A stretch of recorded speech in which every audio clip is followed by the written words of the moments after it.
Hi, and welcome to the Notepad Show. Today's episode, I'm going to be going over how to write lobe information to an LPE. Let's get started. I have a rendering here. It's a PXR checker on a SICK wall and a simple llama shader with a orange ceramic.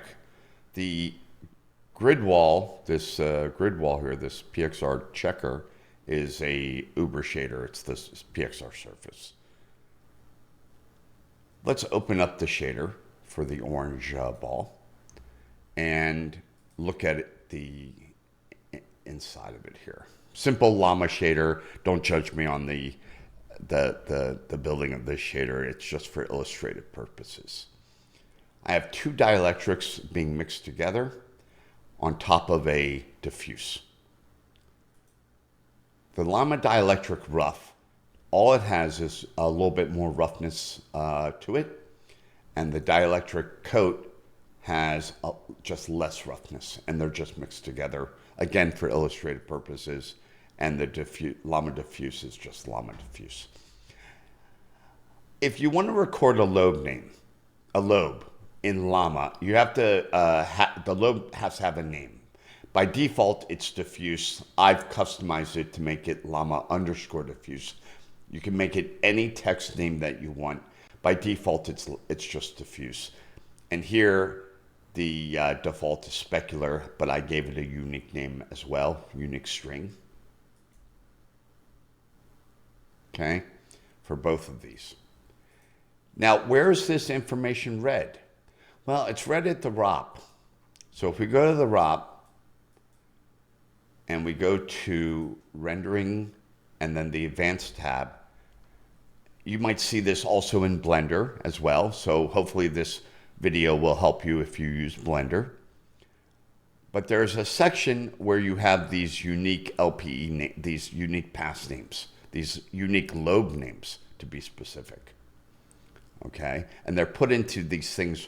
I'm going to call them slots for simplicity. But we have 4 diffuse slots and 4 specular slots. And these are lobe names.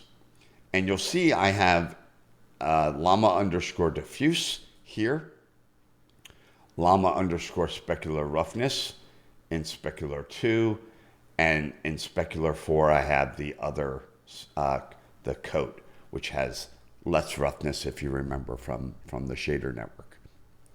All right. And they go into these slots, and then I can point to these slots in the actual LPE. So if I go to the LPE, and I made 4 custom LPEs. Actually, we don't need this one. And I'm going to close this window for a second. I'm going to re-render. So we don't need iridescence. So I'm not using it in this example. But here, we have S2. S being the specular slot, and it's slot number 2. S, slot number 4 for the clear coat, and D2 for the diffuse slot 2. And the LPs are very basic LPs. It's from the camera, I'm recording reflection specular, also S2, all lights, including emission. And diffuse specular is for diffuse, and same thing. Okay? All right. So these are the AOVs, and again, they're pointed to from these slots, which in turn are pointed to from each of these lobe names. So let's render, and I'm going to show you what that whole thing means. That means that the specular AOV for the rough specular is right here. And you can see that it's really rough. The roughness is quite high. I brought up the exposure to better see it. The clear,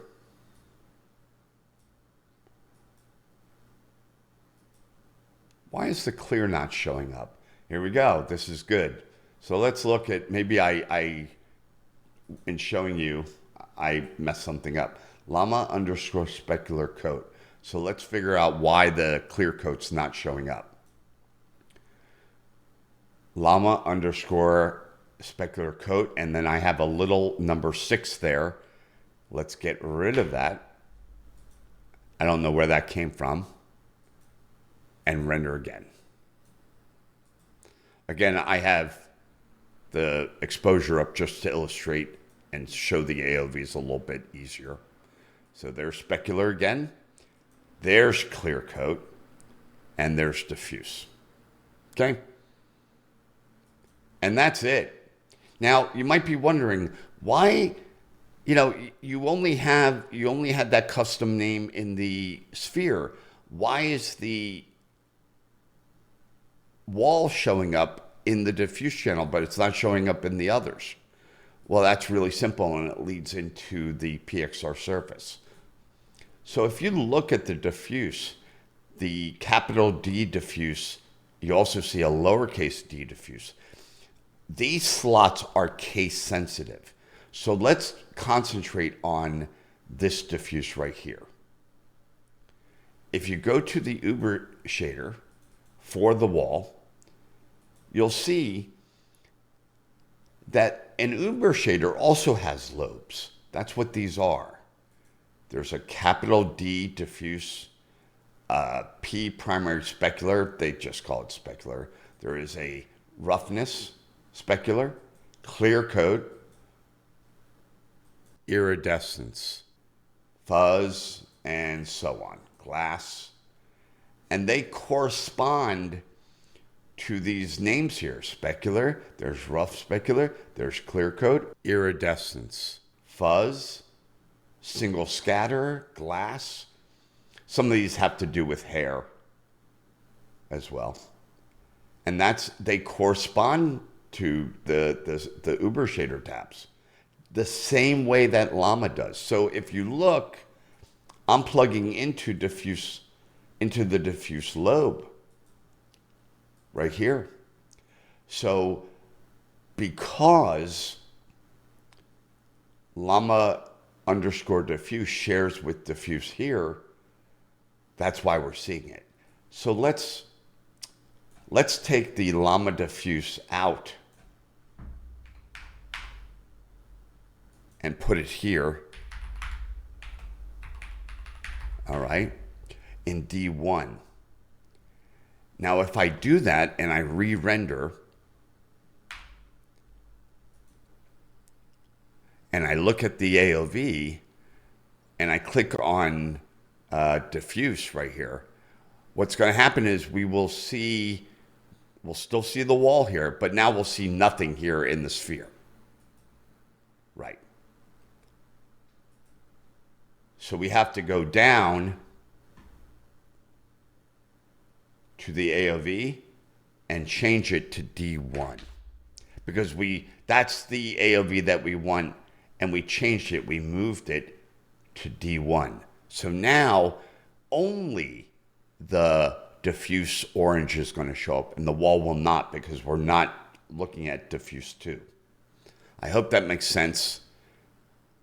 It can get a little bit daunting, but that's what we're looking at here. And that's how you get lobe information, very granular lobe information written to an LPE.